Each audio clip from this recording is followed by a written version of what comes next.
Welcome to Life Planning 101, brought to you by Kennedy Financial Services of Eastland. Tune in every Monday morning at 8:30 on KATX, and again on Saturday morning at 9 on KATX and KWBY as Angela Robinson joins Terry Slavens to share important financial information to help you live life on purpose. Insurance, investments, estate and tax planning, and much more. All covered now on Life Planning 101. And welcome in Life Planning 101. New year, new show. That's new right. New and revived Angela Kennedy Robinson. Good morning, Angela. Good morning. And 52 weeks to go, as you mentioned before we started. And what a great topic we have. Gets you off on the right foot. How much do I need to save for retirement? That's right. We also, you remember that commercial? Fidelity used to have it. What's my number? And you follow the little green arrow around it. Whatever, right? Well, that's what we're going to talk about today is what's your number and how do you get there, so to speak. And it's a big deal. And especially the how-to, right? Right. And then I'm going to give you that magic number at the end of the show. So this is something that's very interesting because I have been on thousands of calculators on the internet just exploring and seeing what they come up with. And you know what blows my mind more than anything is when you get your 401k statement, if you work for a company, I know you've seen it. Right. And it says, are you on track for retirement? And it shows you how much you'll be able to retire on. Do not believe that thing. Do not. It is horrible. And financial calculators, or I say financial calculators, retirement calculators on the internet are the same way. You cannot rely on them. They're really dealing with unrealistic, it's not cut and dry. That's right. I mean, you're basically relying on facts that's got your life expectancy built in there, that Social Security is not going to change, that the government's not going to change our inflation, which they already have, right? Taxes, healthcare costs aren't going to change. I mean, don't rely on it. You cannot rely on it. It's absolutely impossible. So I caution you. That's your word of caution today. Do not get on and do a retirement calculator because too many variables. Yeah, they don't work. They just don't work. And most of the time, they shoot you way short. Right. So I have yet to find one that has been overestimated. Pretty crazy. You get this one calculator, you're going to rely on it. You're going to plan, you're going to do everything that it says to do. And then you're going to wake up and you're going to say, oh, I can't retire. That's exactly right. And you'll be in shock. So, and especially if you work that hard, and that's a shame, right? So don't do it. And I've got some little facts and figures for you because this is really neat. So in 2014, Matthew Illian, he's a member of the investment committee at Marotta Wealth Management Incorporated. He wrote that someone retiring in 2014 with $1 million at age 65 could safely withdraw $43,600 a year. And that's pretty close to what we have said as well. And we have a reason, and I'll share that with you as we get through the show. But we call it basically the 4% rule. Now, that can change based on your risk, based on what you're willing to do, based on your age. So just be careful with that. Don't just rely on that. But here's the deal: because of inflation, if you're 20 years old today, that number of $1 million will need to be over $7 million when you retire to have that same lifestyle of someone retiring with $1 million. Same thing we've seen happen with people that had, that were good. Yeah. We've got $1, $2, $3 million. Interest rates were 8%. You have $1 million, that's $80,000. We're good. Right. And then interest rates go to 1%. 1%, right? And living off the $10,000 a year. I don't think so. Not going to happen. It's not going to happen, right?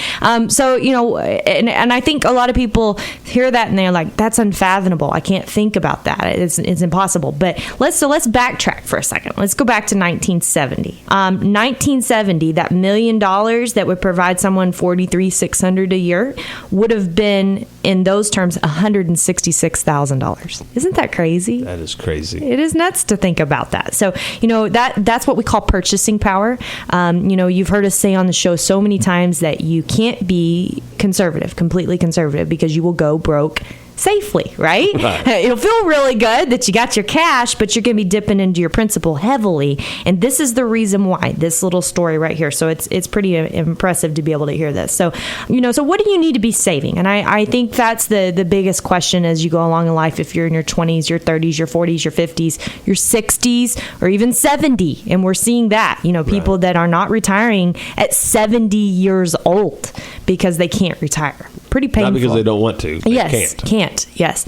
And, why is it? Okay. Well, the government's told us that our inflation rate since 2008 has been like 1%, something around that number, 1 to 1.2, whatever it is.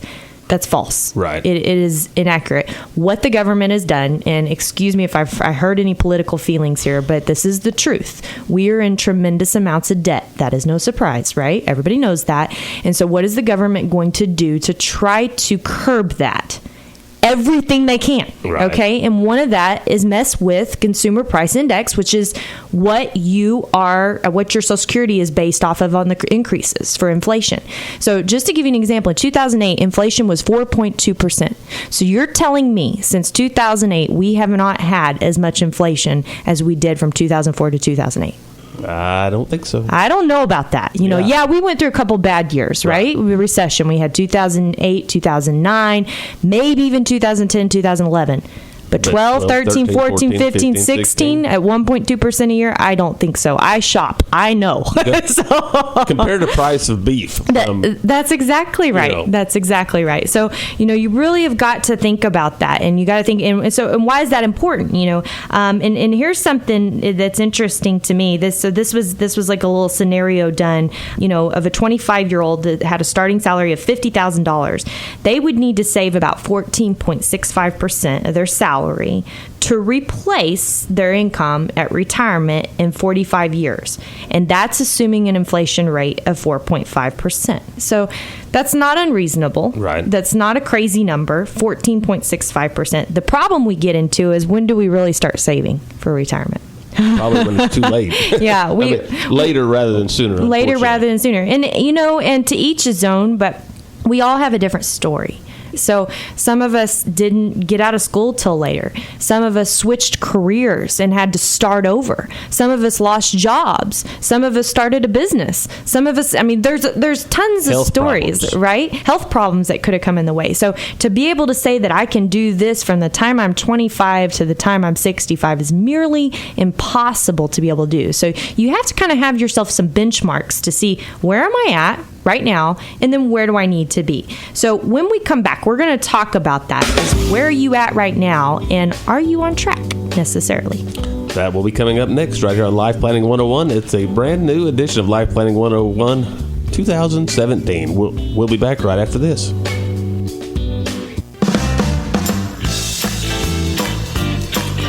Life Planning 101 continues right here on KTX KWBY. Angela Kennedy Robinson, she's going to tell us how much we need to be saving to retire. Right. Isn't it a great week of the year to start doing this? And you have 52 weeks. Yeah, you could do a full year of success here. So this is really, really good. And so we kind of talked about the backstory about all this and the fact that you really can't rely on these retirement calculators and things like that. And we do have a Twitter poll today. I want everybody to answer this honestly. You think Donald Trump will answer? Ooh, he likes to tweet. He does like to tweet. Tweet us at KFS Life Planning. How much are you saving? And we've got a little scale there for you to put all the way from 0 to 20%. Maybe you're saving more than that. But anyway, let us know. How much are you saving? We're just curious. We want to know what's out there and what people are doing that we don't see, right?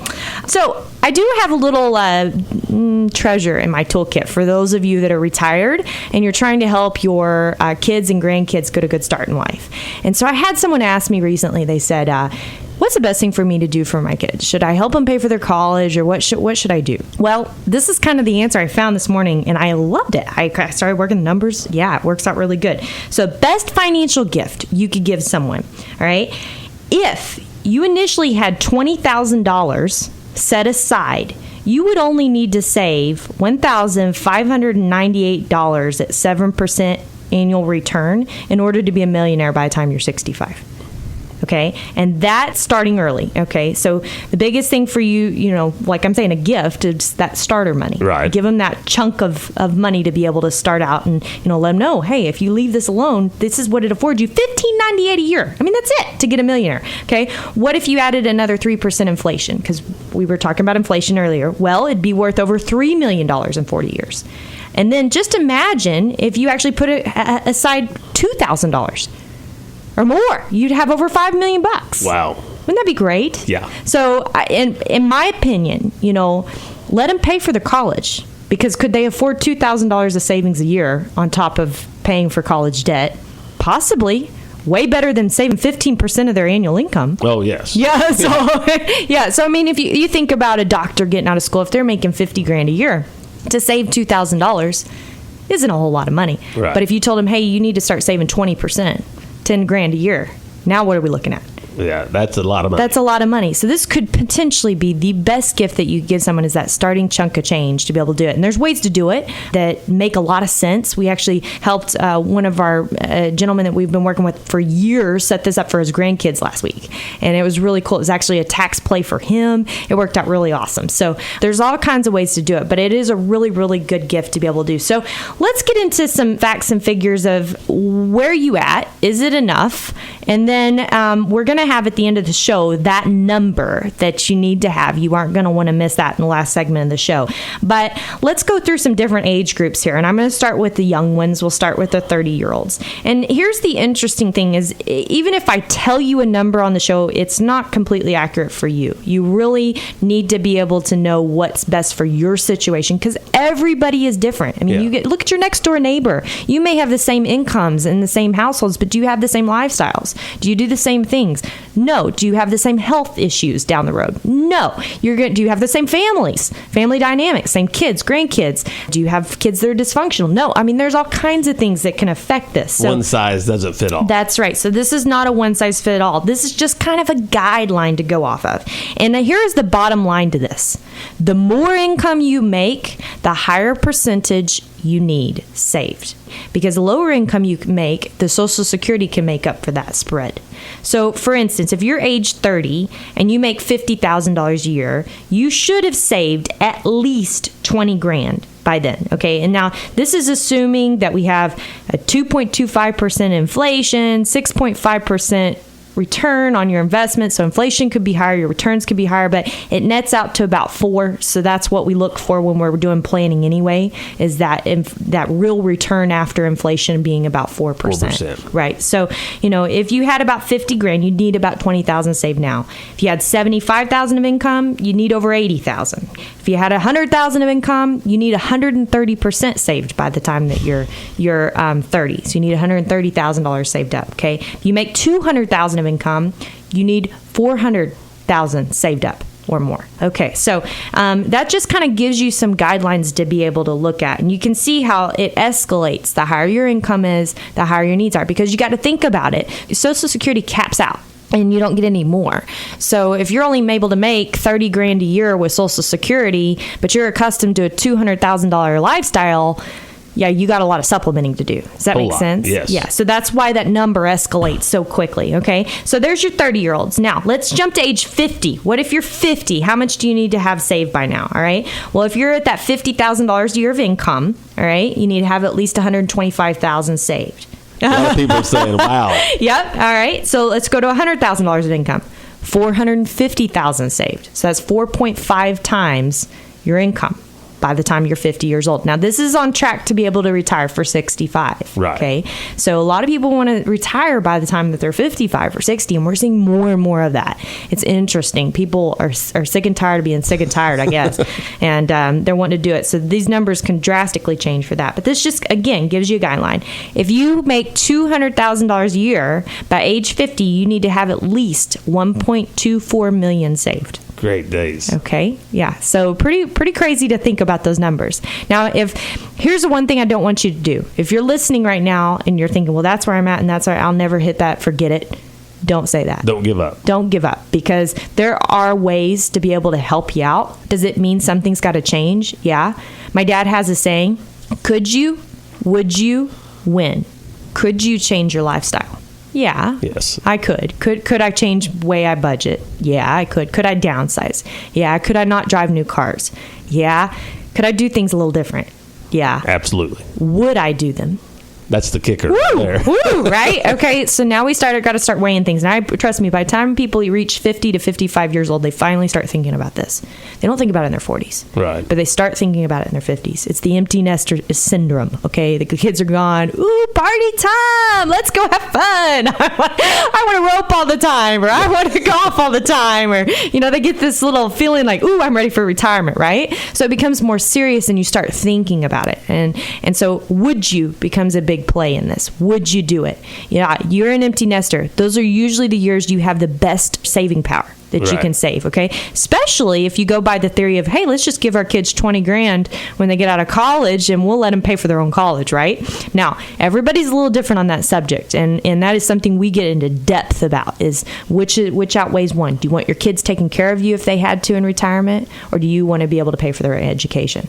Yeah, great stuff. Yeah. You start thinking about this stuff, and I'm sure we got some people that are listening saying, man, I haven't thought about it that way. That's right.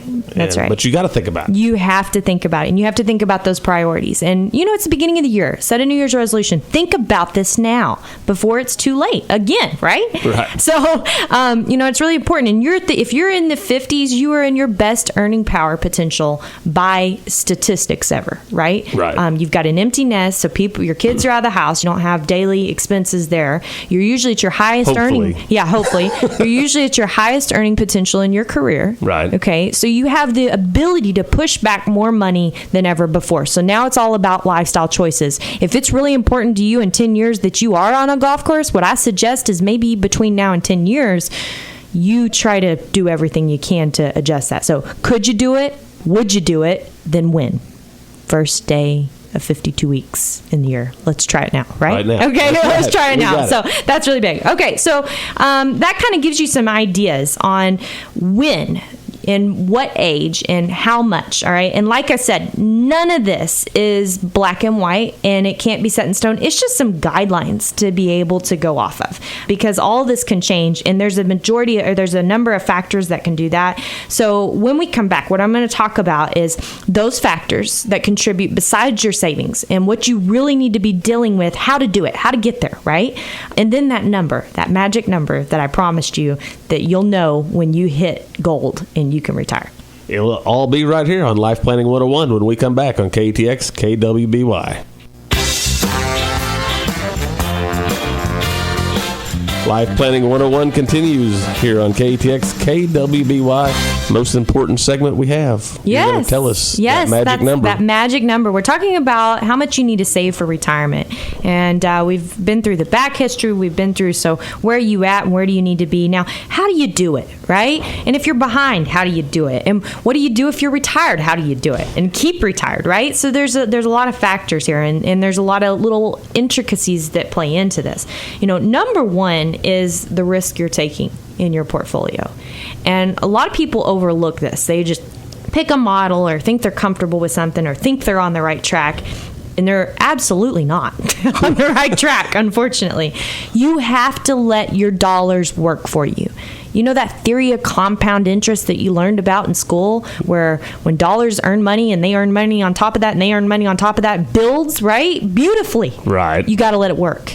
Okay, well, how do you let it work? You have to take a little bit of risk. We call it being appropriately aggressive. It doesn't mean that you're trying to hit home runs, all or nothings, but you got to play t-ball. You got to get around the bases. You can't just sit in the dugout and hope for things to happen. Right. Okay, and that's very important no matter where you're at in life. A lot of people have this thing in their head that, oh gosh, I'm 65 years old, I need to be taking less risk. Wrong. Okay, if you're going to live to 95, which is looking like it might be your life expectancy, right, if things continue upwards the way they are right now, you're probably going to be in retirement just as long as you were working. Now, what worked for you while you were working? Did you not invest aggressively? Doubtful. You had to get to where you're at today somehow. Right. Okay, whether it had been in your business, real estate, ranching, in stock market, whatever it was, you had to invest aggressively somewhere. Okay, so doesn't mean that you have to do it to that level, because you got to preserve some, right? But we have a lot of things that we use, buckets. We've talked about that on the show before, making sure that you've got enough income for the next 3 to 5 years, and then you let the rest of your money grow so you can weather any market cycle, right? Diversifying. It's extremely important to be able to be completely diversified. We call ourselves the king of diversification. Okay, although it doesn't always limit complete downside, what it does do is it allows, when maybe something's going up, something's going down, when you have purchasing power and yada yada yada, and it makes things work. It's just the way that they should be, right? You can't put all your eggs in one basket. No. So taking that risk, being appropriately aggressive, is a huge component of this picture. Paying attention to tax. This is massive. We see a lot of people, especially if you're getting a pension when you retire and you've been putting money back in a 401k, you've got a huge tax problem down the road. So you're going to have to save a lot more money, because you got to pay for that tax when it comes out in retirement. Where most people may have the opposite effect. Their taxes may be less in retirement, so they need to be able to defer as much as they can today. I'm a big proponent that if taxes help you save money, by George, save money and save taxes, right? Do it. But if they don't help you save taxes, then you probably need to be using some after-tax vehicles, because you could have a big bubble at retirement. And just looking at that and knowing that is really, really important. And then what about, how do you save for yourself? How do you start? Well, first, pay yourself first, okay? Remember that saying I always say, the young person you are today is the only one that's going to take care of the old person you're going to be someday, okay? So you got to pay yourself first. Learn to live off of the rest. So figure out what this number needs to be and build that savings. Then build your budget around that. That means you need to trade vehicles, sell your home, whatever it is. You got to ask yourself, what's my priorities in life, and figure that out. Save your windfalls. A lot of times we get a big bonus, or we may get we may sell a piece of a business, we may sell some land, whatever else, and we're accustomed in the American lifestyle to go spend that money. It's just so exciting, right? Because we got it. We can remodel the kitchen. We can do this. We can do this. Don't do it. Don't do it. Don't do it. Or at least take 50% of it and put it back, right? Right. Do at least 25% of it, 10% of it, something, right? Use your windfalls to help you catch up. And don't borrow from yourself. Heaven forbid. Don't borrow from yourself. Oh my gosh, I'm so sick of seeing 401ks that come in and they have loans on them. Oh, it breaks my little heart, because you've worked so hard to put that money back and then you took it away from yourself. Why did you do that? Because it was easy? Because they told you could? Wrong. Don't do it. It hurts your retirement so bad. Think of other ways you can help, or get help. That's what we do. That's why I have a job, to help you figure out how to be able to make things work in your lifestyle. But don't borrow from your retirement. It's just really, really important that you do that. So let's get to that number that I've been promising. And this is a rule of thumb that works today. And again, everything I give you is a rule of thumb. But this one is probably the most accurate that you can go by if you're willing to apply these other principles that I talked about. Being moderately aggressive, staying to a budget, all these things. And that is, when you retire, you will need to have saved 25 times your annual budget. 25 times your annual budget. If you make $100,000 a year, that means you need to have $2.5 million in retirement. But it's a pretty easy thing to be able to remember, right? 25 times your budget. So let's talk budget. Let's figure that out. Let's work on it. Could you? Would you?